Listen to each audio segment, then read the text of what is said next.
Hello friends, कैसे हैं आप। मॉडर्न गार्डनिंग एंड फार्मिंग के सौजन्य से आज मैं आपको बताने जा रही हूँ कि कैसे हम अपने आम के पेड़ के जो आए हुए फूल हैं उनकी देखभाल करें, साथ ही उसके फलों की देखभाल करें। देखिए, इस साल कुछ इस तरीके से पूरे फूल जो है पेड़ों पे आ गए थे और आम का पेड़ जो है पूरी तरीके से फूल हो गया था फूलों से। मार्च अप्रैल के महीने में पूरी तरीके से फूल आते हैं और मौसम अगर सही साथ देता है तो छोटे बगीचे से लेकर जो पौधा जिसकी एज कम होती है उसमें भी और बड़े जो प्लांट होते हैं उसमें भी सभी में मार्च अप्रैल में काफ़ी भर भर के फूल आते हैं, यानी कि मंजर आता है जिसमें कि आम का टिकोला लगता है।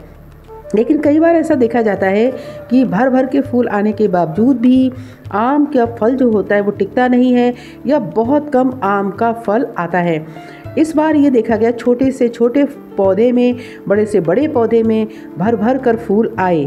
लेकिन फ्रेंड्स, इन खूबसूरत फूलों को, इस खूबसूरत मंजर के बाद कुछ ऐसा भी कभी कभी हो जाता है जो हम एक्सपेक्टेड नहीं करते हैं। जैसे कि आप देखिए, एक छोटा सा ही पौधा है, इसमें भी पूरी तरीके से गुच्छे गुच्छे आम का जो है फूल खिल चुका है और इसमें छोटे छोटे देखिए आम का टिकोला भी सेट हो रहा है, बिल्कुल मसूर के दाने की जितना। ये जो आप देख रहे हैं ये क्या है, आम का टिकोला है, यानी कि आम का फल है। लेकिन तो ये देखकर मन बहुत खुश होता है कि कितना सुंदर आम इस बार आएगा। लेकिन कभी कभी हमें काफ़ी निराशा हो जाती है और निराशा किस कारण से होती है वो आपको बताते हैं। ये है मधुआ। मधुआ लग जाए तो क्या करें। देखिए, मधुआ एक ऐसा कीड़ा होता है जो मुख्य रूप से आम के फूल पर अटैक करता है। ये कीड़ा छिपा रहता है और जैसे ही फूल आते हैं ये फूलों पे अटैक कर देता है। जब खूब ज़्यादा फूल आते हैं तो ये ज़्यादा अटैक करता है और फूलों के रस को चूस लेता है।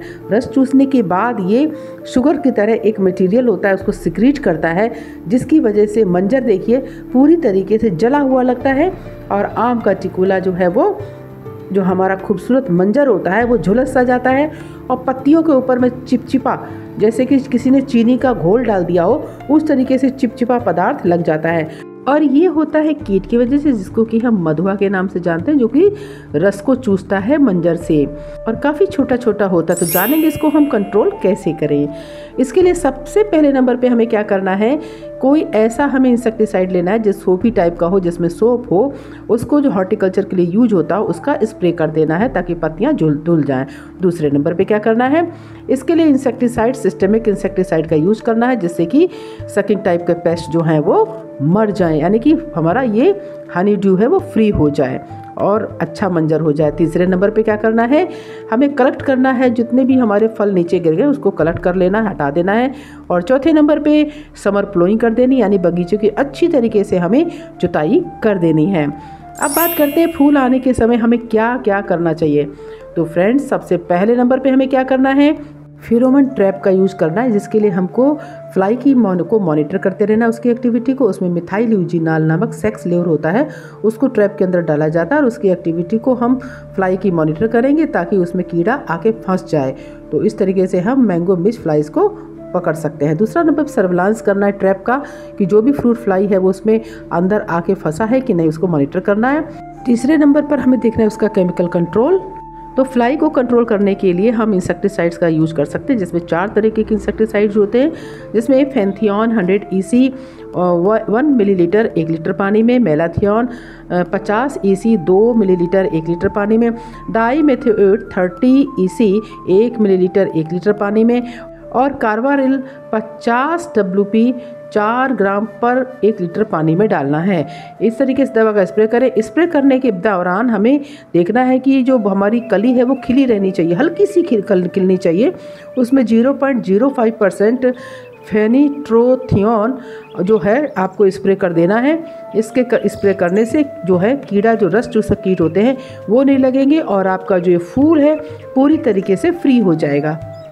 तो हमें इस तरीके से एक प्रभावशाली इंसेक्टिसाइड लेना है जिससे कि हमारा जो फूल है सही रहे।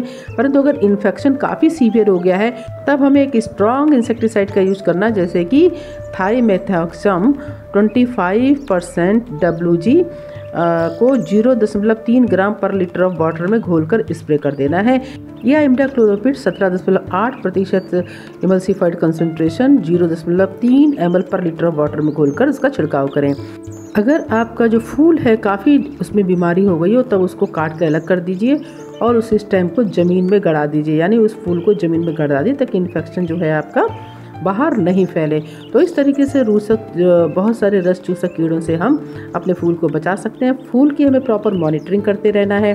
जब बड निकलती है उसी समय से लेकर जब तक कि उसमें आम नहीं लग जाता तब तक हमें लगातार आम के पेड़ की अपनी मॉनिटरिंग देखते रहना चाहिए, करते रहना चाहिए, ताकि हमको अच्छी तरीके से उसमें फल मिल सकें। तो अब जानेंगे कि क्या करें जब फ्रूट आते हैं, यानी कि फल लगे तब क्या करें।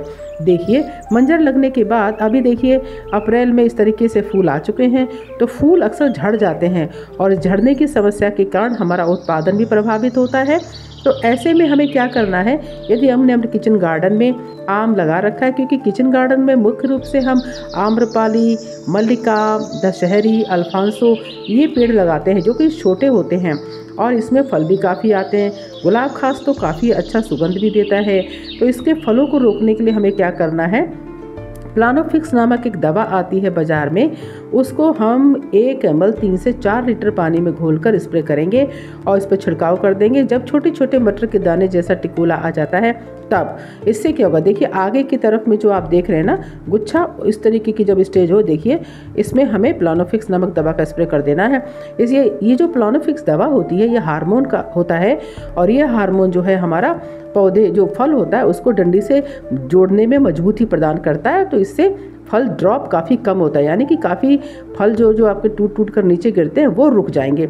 उसके बाद हमें पानी भी समय समय पर देते रहना चाहिए, यानी कि जब फल लग जाए, टिकोला सेट हो जाए, तब हमें जो पौधे की जो जड़ है ना उसमें 15 दिन के अंतराल पर लगातार पानी देना है, यानी कि नमी बनी रहे, क्योंकि पानी देंगे तभी उसमें फ्रूटिंग जो लगी हुई है, फल लगे हैं, उनका साइज बढ़ेगा, क्योंकि गर्मियों में पानी की काफ़ी कमी हो जाती है। अब जानेंगे कौन से और ज़रूरी काम है जो हमें आम में करने हैं। एक तो जहाँ पर ज़मीन नीची है वहाँ पर प्लोइंग भी कर देनी है और मिट्टी भी चढ़ा देना है आम के पेड़ के नीचे। साथ ही साथ जो बगीचा है उसकी अच्छी तरीके से जुताई कर देनी है, उसको नीट एंड क्लीन रखना ताकि उसमें इंसेक्ट्स वगैरह डेवलप ना हो। और पौधा हमें हमेशा रजिस्टर्ड नर्सरी से खरीदना है जिस पे हमें विश्वास हो, अच्छी क्वालिटी जो मेंटेन कर रहा हो, ताकि हमारा बगीचा अच्छा तैयार हो सके। थैंक यू सो मच बने रहने के लिए मेरे साथ। Bye bye.